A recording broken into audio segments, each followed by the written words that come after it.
नमस्कार दोस्तों।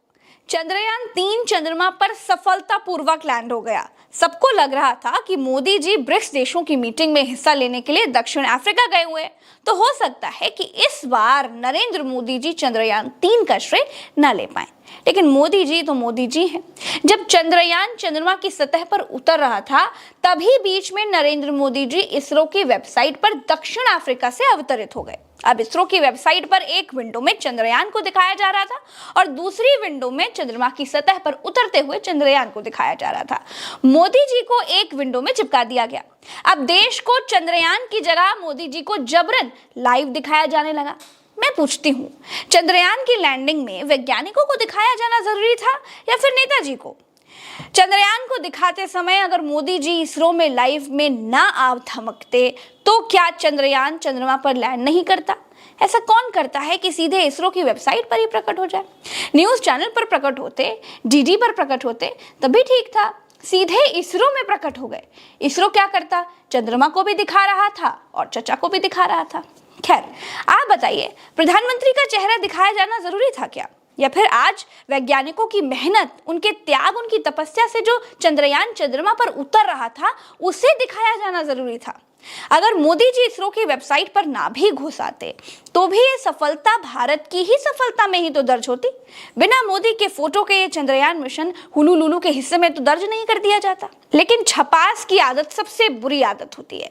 जैसे ही चंद्रयान चंद्रमा की सतह पर लैंड हुआ, इसरो के चेयरमैन उठे, तालियां बजाई, माइक पर पहुंचे, 2 बातें कहीं और फिर कहा कि मोदी जी कुछ कहना चाहते हैं। आज के दिन देश इसरो को सुनना चाहता था, उनकी मेहनत को, उनके त्याग को समझना चाहता था। लेकिन मोदी जी लंबा चौड़ा भाषण झाड़ने लगे। और सुनिए, मोदी के भाषण देते वक्त एक घटना घटित हुई। जानते हैं आप? मैं बताती हूँ। जैसे ही नरेंद्र मोदी जी ने भाषण देना शुरू किया, वैसे ही इसरो को लाइव देख रहे 50 लाख लोगों में से लाखों लोग एक साथ लाइव देखना बंद करके चले गए। दर्शकों की संख्या अचानक से गिर गई। चंद्रमा फतेह के असली हीरो ये लोग हैं। इन वैज्ञानिकों के चेहरे की हंसी को देखिए, इनकी खुशी को देखिए।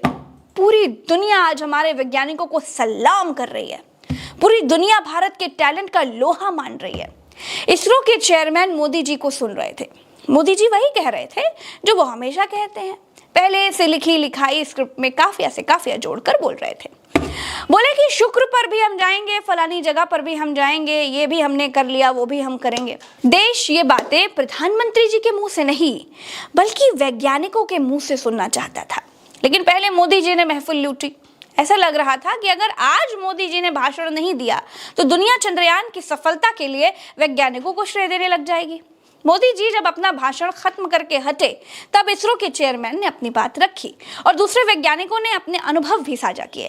लेकिन क्या आज मोदी जी का वैज्ञानिकों से पहले बोलना सही था या जरूरी था? आप कमेंट करके बता सकते हैं। मोदी जी अगर वैज्ञानिकों के बाद भी बोल लेते, तो कोई पहाड़ नहीं टूट पड़ता। बाद में बधाई दे लेते, तो कोई आफत तो नहीं आ जाती। लेकिन इमेज वाले प्रधानमंत्री भाषण देना छोड़ दीजिए, इसरो के लाइव में ही घुस गए।